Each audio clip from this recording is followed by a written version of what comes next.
Next topic discuss करेंगे chapter के अंदर द वर्ल्ड ऑफ बुक्स। एक और टॉपिक हम लोग डिस्कस करने जा रहे हैं। टॉपिक का नाम है द वर्ल्ड ऑफ बुक्स, मतलब किताबों की दुनिया। इसके बारे में भी हम लोग डिस्कस करेंगे। इसके अंदर हम लोग पहले बात करेंगे सिलापडी क्रम। समझिएगा ध्यान से, बहुत इंपॉर्टेंट है। सिलापडी क्रम ये क्या था, जरा इसके बारे में थोड़ा देख लेते हैं। पहले आप कुछ भी बोल सकते हैं, SILAPPADI, सिलापडी क्रम बोल सकते हैं आप। ठीक है, आगे क्या था ये, जरा ध्यान से समझेंगे इस चीज को, बहुत इंपॉर्टेंट है। It is a famous Tamil epic. ये बहुत ही ज्यादा फेमस तमिल इपिक था। तमिल इपिक का मतलब वो तमिल भाषा में लिखा हुआ एक बहुत इंपॉर्टेंट कहानी। रामायण नहीं, बिल्कुल नहीं, रामायण तो अलग चीज है भाई, उसका अलग बात है। तमिल इपिक का मतलब हुआ पहला, इपिक का मतलब होता है एक तरीके से आप बोल सकते हो कहानी, थोड़ा लंबा कहानी। ठीक है, हाँ, और तमिल का मतलब हो गया जो कि तमिल भाषा में लिखा गया होगा, यानी कि साउथ इंडिया का ये बात कर रहा है। ठीक है, तो ये जो सिलापडी क्रम है ये एक्चुअली एक प्रकार का कहानी है जो कि तमिल भाषा में लिखा हुआ है। ठीक है, आगे it was compose around 1800 years ago. ये आज से लगभग 1800 साल पहले लिखा गया था। ठीक है, ध्यान रखेंगे इस बात को कि ये चीज लगभग आज से 1800 साल पहले ही लिखा गया था, यानी कि ये 1800 साल पुराना कहानी है। ठीक है, आगे it was composed by a poet named Ilango. ये जो है एक कवि के द्वारा, मतलब पोएट मतलब जो कविता लिखते हैं उनके द्वारा लिखा गया था, और उन व्यक्ति का नाम था इलैंगो। नहीं, इलैंगो, इलैंगो, ILANGO, सब चीज़ है इसमें। ठीक है, आगे तो ये कहानी है एक्चुअली साउथ इंडिया का, और इसको लिखा गया था आज से 1800 साल पहले, और लिखने वाले का नाम क्या है, इलैंगो। ठीक है, it is the story of a merchant name Kovalan. ये इसमें ना एक्चुअली कहानी किसके बारे में, एक मर्चेंट के बारे में है। मर्चेंट मतलब जो सामानों को खरीद बिक्री करते हैं ना, उनको हम लोग मर्चेंट कहते हैं। तो कोवालन उस व्यक्ति का नाम था, उन्हीं के बारे में पूरा कहानी है। अब इस कहानी में और क्या इंटरेस्टिंग है, थोड़ा इसके बारे में और जान लेते हैं।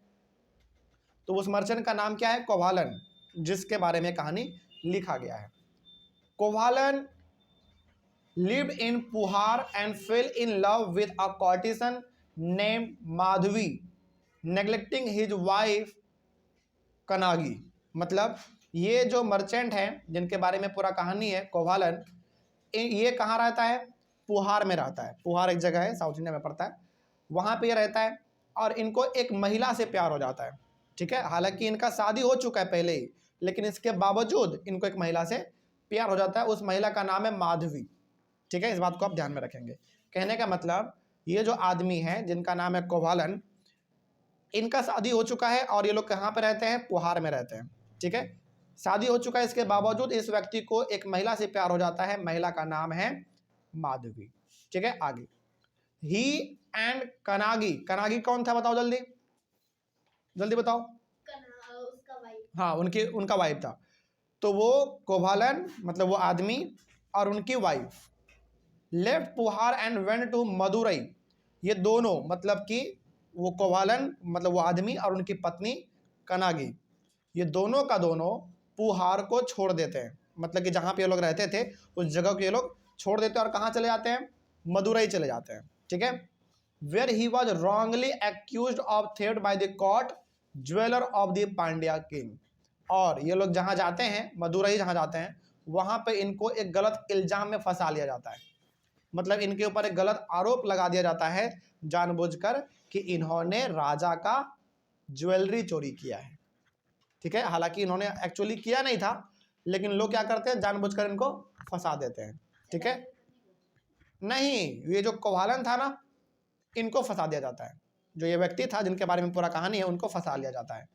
तो कहने का मतलब पूरा कहानी एक बार फिर से समझो। ये जो व्यक्ति है जिनके बारे में पूरा कहानी है, उनका नाम क्या है, कोवालन। ठीक है, ये और इनकी पत्नी का नाम था कनागी। ठीक है, ये लोग कहाँ रहते थे, पुहार में रहते थे। इनका शादी हो चुका था, इसके बावजूद इनको एक महिला से प्यार हो जाता है, महिला का नाम था माधवी। ठीक है, कुछ दिनों के बाद फिर ये इनकी और इनकी पत्नी जो कनागी जिनका नाम था, ये दोनों पुहार को छोड़ के कहाँ चले जाते हैं, मदुरई में रहने चले जाते हैं। और मदुरई जैसे ये पहुँचते हैं, कुछ दिनों के बाद इनके ऊपर एक इल्ज़ाम लगा दिया जाता है झूठ मूठ का कि कोवालन ने पांड्या किंग का, मतलब राजा का नाम है, पांड्या किंग का ज्वेलरी चुरा लिया है। हालांकि इन्होंने चुराया नहीं था, लेकिन गलत इल्जाम लगा दिया जाता है कि इन्होंने ज्वेलरी चुरा लिया, मतलब गहने जेवर चुरा लिए हैं। The king sentenced Kovalan to death. अब राजा को जब पता चला तो उनको पेश किया गया सामने और कोवालन को फांसी का सजा सुना दिया। इससे कोवालन को क्या मिल गया? फांसी मिल गया और उनको फांसी पर लटका के जान से मार दिया गया। ठीक है, क्या सही में उन्होंने चुराया था ज्वेलरी? नहीं, गलत तरीके से फंसाया गया उनको। कनागी हु स्टिल लव्ड हिम, उनका डेथ हो गया, लेकिन उनकी जो पत्नी थी कनागी, वो अभी भी उनसे प्यार करती हैं। बिल्कुल भाई, पति हैं तो पति से प्यार कैसे कम हो सकता है? समझ आ रही है बात? मतलब इनके पति को गलत इल्जाम में ठहरा के फांसी पर लटका दिया गया, लेकिन ये अभी भी अपने पति से प्यार करती हैं। ठीक है, आगे। She was full of grief and anger at this injustice. इनको बहुत गुस्सा आया, किसके ऊपर? राजा के ऊपर, कि हमारे पति ने ऐसा कुछ किया भी नहीं था, ज्वेलरी चुराया भी नहीं था और उनको फांसी का सज़ा दे दिया गया। तो इनको बहुत तकलीफ हुआ क्योंकि इनके पति अब नहीं रहे। दूसरा, इनको गुस्सा इस बात का आया कि जानबूझकर फंसाया गया इनको और इनको फांसी पे लटका दिया गया। मतलब इनको दुख भी है और गुस्सा भी है। दुख इस बात का है कि इनका पति अब नहीं रहा, और गुस्सा इस बात का है कि गलत तरीके से फंसा दिया गया और उनको फांसी पे लटका दिया गया। ये गुस्से में क्या करती हैं? She destroyed the entire city of Madurai. एकदम पूरे गुस्से में ये पूरा शहर को ही बर्बाद कर देती है, मदुरई को। ये इस कहानी में यही चीज लिखा हुआ था। अच्छा बताओ, इन्होंने पूरे मदुरई को बर्बाद क्यों किया? मतलब पूरे मदुरई में ये तबाही मचा दी। क्यों? इसलिए क्योंकि इनके पति को जानबूझकर फांसी पर लटकाया गया। क्या उन्होंने अपराध किया था? सही में नहीं किया था, कोई डाउट इसमें? तो ये कहानी था। इसी में हम लोगों को एक चीज़ और पढ़ना है, मनी मैकालाई। मनी मैकालाई ये क्या था? नाम अजीब है, ध्यान रखिएगा। इसलिए अजीब है क्योंकि किधर का नाम है ये? साउथ इंडिया का है, तमिलनाडु तरफ का है, तो वहाँ का नाम थोड़ा सा प्रोनाउंस करने में दिक्कत तो होता है, लेकिन आप एक बार दो बार प्रैक्टिस करेंगे तो समझ में आ जाएगा। ठीक है, देखते हैं इसमें क्या लिखा हुआ है, बहुत ध्यान से समझिएगा। It is a Tamil epic, ये भी एक तमिल में लिखा हुआ कहानी है।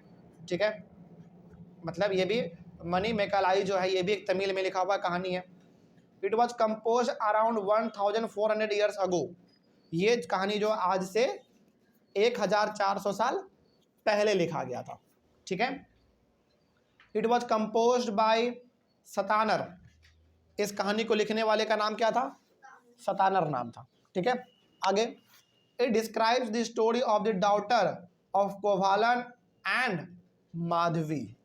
चलिए अब आप बताओ, इस कहानी में जिक्र किया गया है कोवालन के डॉटर, मतलब कि कोवालन जिसको फांसी दिया गया, उनकी बेटी के बारे में है और माधवी के बारे में। अब बताओ ये माधवी कौन थी?